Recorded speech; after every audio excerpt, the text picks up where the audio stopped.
Good morning, જય શ્રી કૃષ્ણ, જય સ્વામિનારાયણ.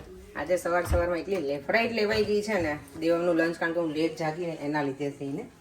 અને મારા મમ્મીને આ ના બનાવતા ફાવે એટલે નહીતર તો મમ્મી બનાવીને રાખે નહીં. મમ્મી જય શ્રી કૃષ્ણ. જય શ્રી કૃષ્ણ. મમ્મી હવાની લાગેલી છે કંઈ કામમાં. ચાલો હું છે ને ફટાફટ થોડુંક ખાઈ લઉં અને પછી નીકળે. પપ્પા ભાવ્યું? મસ્ત હતું ને? ખાવું છું વધારે? નહીં હો.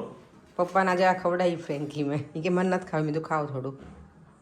જો અમારા સલૂનમાં છે ને કરીના કપૂર આવી છે આજે. એક્ઝેક્ટલી એવું હે ને.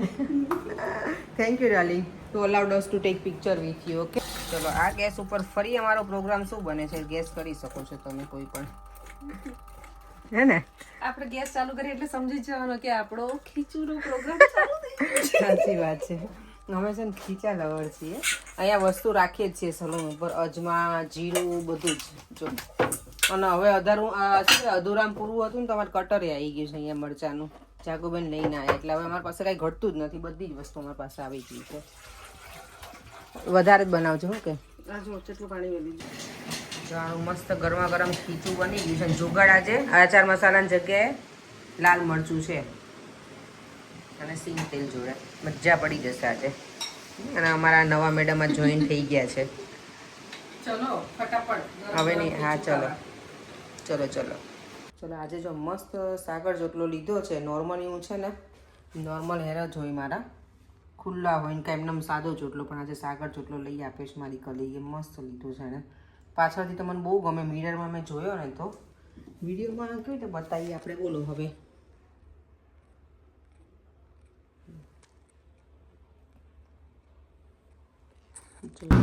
આજે બહાર છે ને એટલું વેધર, કેટલું કહું 30 ટેમ્પરેચર હતું એટલે અમે સલૂનની બહાર અમે જરાય નીકળ્યા નથી. અત્યારે હું ડોર ઓપન કરું છું અમારો. અને જો અહીંયા શોપિંગ સેન્ટર છે ને 6 વાગે બંધ થઈ છે ને એટલે બધું ક્વાયટ થઈ ગયું છે સ્ટ્રીટ. મને આ રસ્તા બહુ ગમે. મારી મમ્મી તો રોજે મને એમ કે તમારે અહીંયા કેટલું ક્લીન છે કે કેટલું ક્લીન છે એમ કર્યા રાખી. તો બહાર તો એટલી બધી ગઈ પણ નથી તો એ મમ્મી એમ કે મને. અને બહુ ગમે અહીંયા કે બહુ સરસ છે ક્લીન બધું. કે આપણે ઇન્ડિયામાં તો કે 2-3 વખત અમે કચરો વાળીએ ને તોય કે માટી હોય જ એમ. એટલે ભાભી મારા જ પૂછે ને કવિતા કે મમ્મી તમને ગમે છે? તેને તો મજા પડી છે. મમ્મી કે હા મને ગમે છે કે. તું વિચારે છે ને કે એકલે શું બોલે છે?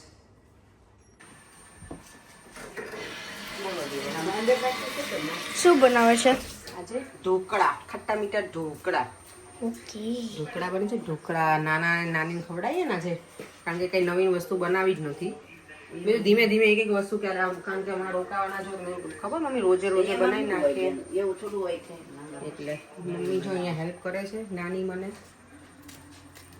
ઝીણું સમારે પાલક છે, ધાણા છે. મને કોઈ રેસીપી પૂછશે જ, કારણ કે મેં પહેલાં મૂકેલી છે મારી રેસીપી આની. પણ કોઈ નવા વ્યુઅર્સ હોય તમને ના ખબર હોય તો જો મેં છે ને ચોખાનું મેઝરમેન્ટ છે ને 4 વાટકા ચોખા હતા. 1 વાટકો ચણાની દાળ, એનાથી અડધો વાટકો મગની, મસૂર અને અડદ, એ બધી અડધો વાટ. અડદની તો થોડીક જ હતી, અડધો વાટકોની નહીં, પણ બાકી ચણાની વધારે હતી. અને પછી મેં પલાળી દીધી હતી. આજ સવારમાં એમાં એને ગ્રાઇન્ડ કરી નાખ્યું અને અત્યારે પછી એમાં બધા મેં મસાલા એડ કર્યા છે. સ્વીટ કોર્ન નાખ્યા છે, હળદર નાખી, મીઠું નાખ્યું છે, પાલક અને લીલા ધાણા એટલું જ હશે આમાં. અને લીલા મરચાં અને આદુની પેસ્ટ છે. આમાં હું લસણ નહીં નાખું, લસણની ચટણી અલગ છે. આ બી ફૂલ રેસીપી છે આપણી. એટલે પછી એને સ્ટીમ કરવાના. બોલો પપ્પા શું?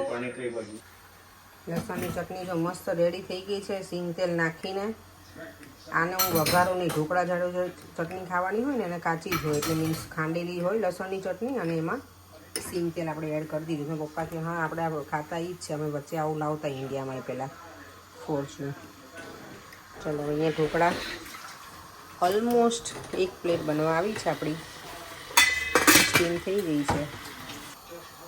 ઢોકળા એકદમ સ્પોન્જી બન્યા છે, જાળીદાર મસ્ત. ઢેપલા પાડી દીધા છે આપણે સરસ મજાના. તુષાર મારા ઘરે રહેતો ને એને બહુ ગમે કે દીદી મને પાડવા દો ને કે પીસ કે. ચાલો છોકરાઓ કહેતા હતા આવશે એવું એક દિવસ, જોઈએ હવે ક્યારે આવે છે. એ લોકો બધા જોબ કરતા હોય છોકરાઓ એટલે ખબર ને ઓમ નહીં બંને કહેતા હશે કરેલને કે અમે આવશું એક દિવસ એવું.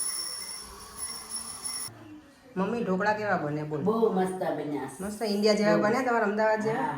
મસ્ત બન્યા, બહુ મસ્ત. મમ્મીના જે છે ને મંગળવારનો ઉપવાસ હતો એટલે અત્યારે હવે જમવા બેઠી જ નહીં. એક ટાણામાં ઢોકળા ખવડાય મમ્મી, ચાલે ને તમને? વાંધો નહીં. બધું આપણે ખાઈ મેં જો કે સવારમાં પૂછી લીધું હતું મમ્મી તો કે ચાલે. ચાલો જો અમે મા દીકરી હવે એન્જોય કરીશું અમારું ડિનર સાથે. 10:30 થઈ ગયા છે. હું એકલી જ નીચે બેઠી છું, બધા જ ઉપર સુવા જતા રહ્યા છે. હું છે ને બધા આઈસ્ક્રીમ ખાઈ લીધો તો હું એક બાકી હતી, તમે તો હું શાંતિથી એન્જોય કરીશ. અને આજે ગરમીનું પ્રમાણ એટલું છે તો શાંતિથી મેં થોડી વાર આરામ કરી લઈએ. ગરમીમાં છે ને બોડી આખું આપણું લૂઝ થઈ જાય એવું લાગે મને ઘણી વખત. અત્યારે બધાની કોમેન્ટ રીડ કરતી તો હિતલ જોશી છે ને એમની કોમેન્ટ હતી. આજની કોમેન્ટ છે ને હિતલ જોશી છે એમનું આઈડી. એમની કોમેન્ટ હતી કે તમે આખા ઘરનું ક્લિનિંગ તમે જાતે જ કરો છો? તો હા બેન, જાતે જ કરીએ છીએ. કોઈ મારે ક્લીનર કે કોઈ આવતું નથી. વીકેન્ડ હોય ને ત્યારે કરીએ. વીકડેઝમાં કરું પણ ડીપ ક્લિનિંગ, પ્રોપર ક્લિનિંગ છે ને વીકેન્ડમાં થાય મારે. અને આ ગયું વીકેન્ડે મારે થયું નથી. કર્યું હતું બીજું બધું ક્લિનિંગ, પણ મારા જે વોર્ડરોબને ગોઠવવાનું છે ને એ હવે મારે કરવું પડશે. મમ્મીની બધા છે, મમ્મી કરે બધું, પણ મમ્મીને કેવું ખબર ના હોય મારી વસ્તુ ક્યાં બધી મૂકવાની, એટલે એ બધું પછી હું એમ કહું કે રહેવા દે, આરામ કરજે. કારણ કે ઘણી વખત આખો દિવસ પછી મને પરે કેમ કીધા રાખે તું મમ્મી પાસે. તો હું નથી કહેતી એને કામ કરવાનું, પણ મમ્મીનો જીવ જ એટલો સતપથ થયો. હું તો નીચે આવું તો એના સવારમાં કચરા પોતા કરી નાખ્યા હોય. હું કહું કે શાંતિ રાખ, રોજે કચરા પોતા નથી જરૂર. કચરા તો અમે રોજે વાળીએ.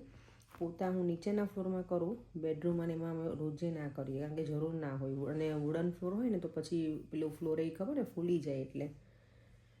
અને ઘણા બધાની કોમેન્ટ છે. દીપ્તિ પટેલની કોમેન્ટ છે કે સરસ શાક બનાવ્યું હતું અને બધાએ તમે ફેમિલી સાથે એન્જોય કર્યું, અમને જોવાની મજા આવી. તો થેન્ક યુ સો મચ.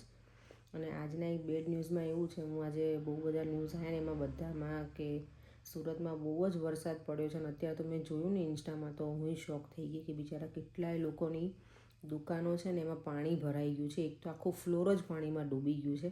તો ખરેખર એ જો નાના બિઝનેસવાળા હોય તો એને બિચારાને કેટલી ઇફેક્ટ પડે. કોઈ પણ નાનો કે મોટો બિઝનેસ, બધી વસ્તુ કેટલી હોય શોપમાં. તો આઈ હોપ એ લોકોને કાંઈ નુકસાન ખબર હોય કે બહુ વરસાદ આવવાનો તો એ પહેલાં એ લોકોએ બધું લઈ લીધું એ વસ્તુ તો સારું. અને ઘણાના ઘરોમાંય પાણી ભરાઈ ગયા છે. તો આવો વરસાદ આવતો નથી એવું લખ્યું છે ન્યૂઝમાં તે, એટલે મીન્સ મેં જ વાંચ્યું ને એમાં.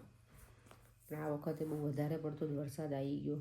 અમદાવાદમાં અમારે વરસાદ છે પણ સુરત જેટલો નથી. સુરતમાં તો બધી જગ્યાએ પાણી ભરાઈ ગયા છે. અને આઈ હોપ કે બધા સહી સલામત હોય એવી ભગવાનને પ્રાર્થના. અને એ સાથે આપણે હવે વિડીયોનો એન્ડ કરી દઈએ. આજે ઢોકળા ખાવાની તો બહુ મજા આવી ગઈ. પપ્પાએ મારા કહેતા કે બહુ ટોપ બનાવ્યા છે એમ કે કંઈક સારી વસ્તુ ને પપ્પાને ગમે ને તો એવું કે બહુ ટોપ બની છે બેન કે ખરેખર સારા બન્યા હતા એમ કહેતા. કારણ કે હવે કેવું મારા પપ્પા મારા હાથની રસોઈ ઓછી જમતા હોય અને હું ઇન્ડિયા જાઉં તો ત્યારે હું ના બનાવતી હોય. ઇન્ડિયામાં અમારા ઘરે હું બનાવું એટલે મારા સસરાને ત્યાં, મમ્મીને ત્યાં તો હું રસોઈ ના બનાવું ને પછી ત્યાં તો જાવ એટલે થોડોક રેસ્ટ કરવો હોય. ભાભીને હેલ્પ કરું થોડી ઘણી એમ, પણ બીજું બધું ના બનાવતું. એટલે પપ્પાને અહીંયા આવે ત્યારે આ વખતે એમને મારા ટેસ્ટની રસોઈ મળે છે જમવા, એટલે કે ના સારું બનાવ્યું. હું પૂછું કે બરાબર છે પપ્પા? તો કે ના સરસ બનાવ્યું છે. તો જો હવે આપણે વિડીયોનો એન્ડ કરી દઈએ. 10:30 થઈ ગયા છે. ફરીથી મળીશું કાલે નવા વિડીયો સાથે. Bye bye. જય શ્રી કૃષ્ણ, જય સ્વામિનારાયણ. વિડીયો ગમ્યો હોય તો like, share and subscribe. By.